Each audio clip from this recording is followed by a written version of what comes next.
Alors, Monsieur le député de Gaspé, si vous voulez gagner votre siège, parce qu'on va laisser quand même les accolades se poursuivre. On va laisser les accolades se poursuivre, mais Monsieur le député de Gaspé, je vous invite à prendre la parole à vous. Monsieur le député de Gaspé, vous pouvez y aller. Et vous allez être stimulé par tout l'amour qu'on sent dans la pièce. C'est bien, c'est une belle démonstration, Monsieur le Président. Écoutez, c'est un privilège d'avoir l'occasion de m'exprimer ici aujourd'hui, pour une dernière fois à l'Assemblée nationale. Écoutez, j'aimerais commencer par les remerciements d'usage. Un grand merci à tous les électeurs, les électrices, la population générale du comté de Gaspé, des gens extraordinaires, même des gens de la Gaspésie, parce qu'on travaille beaucoup en communauté dans cette grande Gaspésie. Donc, des gens que j'ai eu le plaisir de représenter pendant 6 années. Vraiment des gens reconnaissants, des gens merveilleux. C'est un privilège qu'ils m'ont accordé de travailler pour eux ici, à Québec. Également, un merci à mon personnel politique. Beaucoup l'ont mentionné, des gens qui travaillent beaucoup dans l'ombre. Si on réussit à faire des gains, à gagner certains dossiers, c'est parce qu'il y a des gens qui nous alimentent. Donc, je ne peux pas faire autrement qu'en nommer quelques-uns. L'équipe actuelle, Richard, Joël, Alain, Nancy, François, Jérôme, et tous ceux qui... Marie-Josée également, nouvelle recrue, et tous ceux qui ont passé au fil du temps. Merci également pour votre implication. Le personnel de l'Assemblée nationale, plusieurs en ont parlé, mais je me souviens, puis d'ailleurs, c'est vous, Monsieur le Président, mon ami François, qui, un jour, quand on est arrivé en 2012, vous me donniez des conseils, les nouveaux élus, et vous avez dit, je m'en souviens, vous allez voir comment les gens de l'Assemblée nationale, ce sont du personnel extraordinaire, dévoué, dédié, puis très rapidement, je l'ai constaté. Je le dis souvent d'ailleurs, je ne sais pas comment il y a de centaines d'employés ici à l'Assemblée nationale, mais chacun et chacune, qu'importe la fonction, le poste qu'il occupe, c'est du 110 toujours qu'on nous donne, assez qu'on en vient à réaliser que le Parlement, le Parlement devient un peu notre deuxième chez nous, puis c'est important. Entre autres, les gens des régions, on est 4 jours par semaine ici, donc on dirait qu'on sent vraiment un intérêt spécial de la part de l'ensemble du personnel pour faire en sorte de nous faciliter la vie, faire en sorte qu'on puisse être le plus efficace, le mieux possible dans cette belle grande maison du peuple.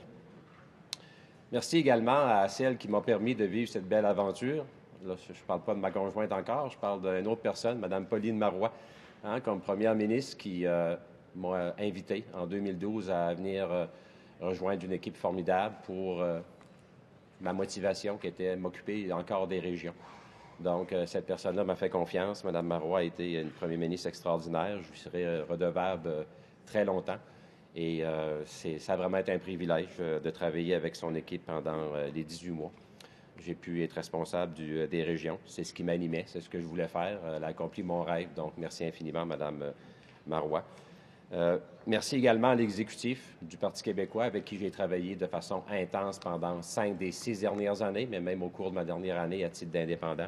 J'ai conservé, je tiens à le dire, un lien d'étroite collaboration, de franche camaraderie avec l'exécutif du Parti québécois, ma présidente Mme Marina O'Connor, qui a été une excellente présidente, qui a réussi à amener la barque, le bateau dans la dernière année de façon exemplaire. Donc, merci pour cette confiance. Je pense que la dernière année était particulièrement difficile.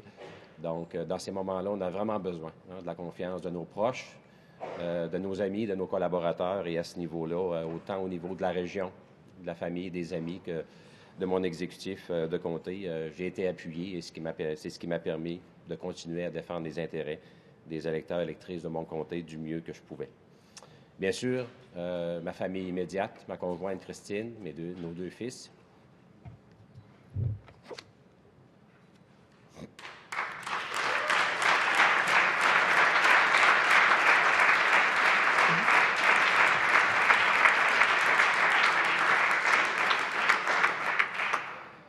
Nos 2 fils, Hubert et Germain, qui nous supportent comme politiciens. On a besoin de nos proches dans cette grande aventure qu'est la politique.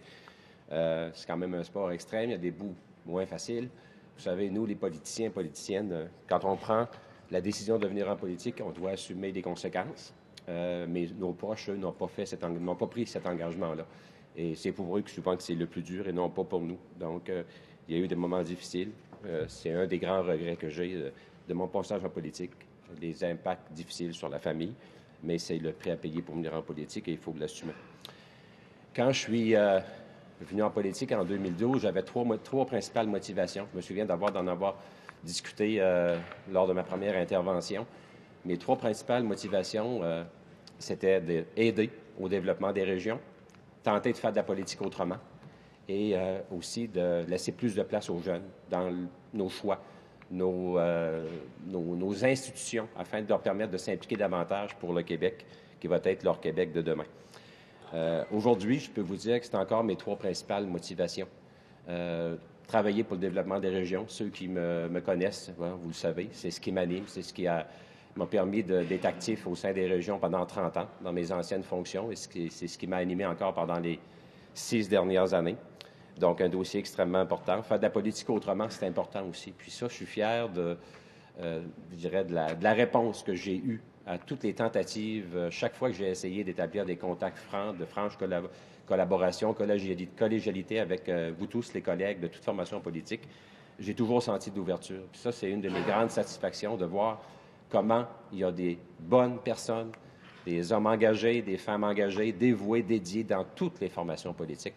Puis ça, il ne faut pas se gêner pour le dire parce que c'est exigeant, le métier de politicien, mais il y a tellement de bonnes personnes, de qualité ici.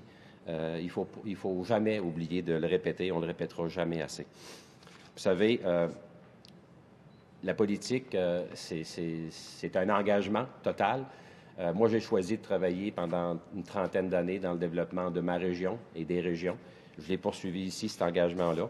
Puis, j'ai décidé de prendre un temps d'arrêt, un temps qui était nécessaire après cette implication-là. Il me reste encore, si la santé est là, puis j'espère qu'elle va y être. Il n'y a pas de signaux importants ou négatifs à l'horizon.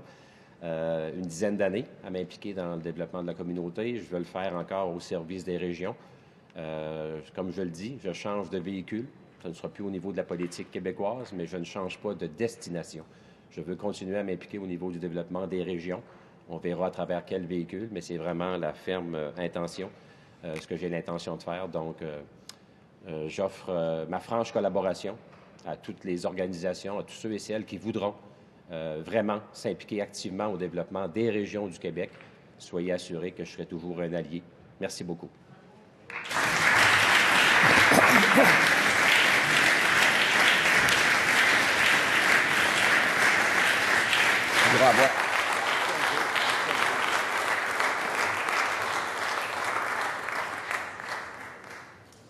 Merci, Monsieur le député.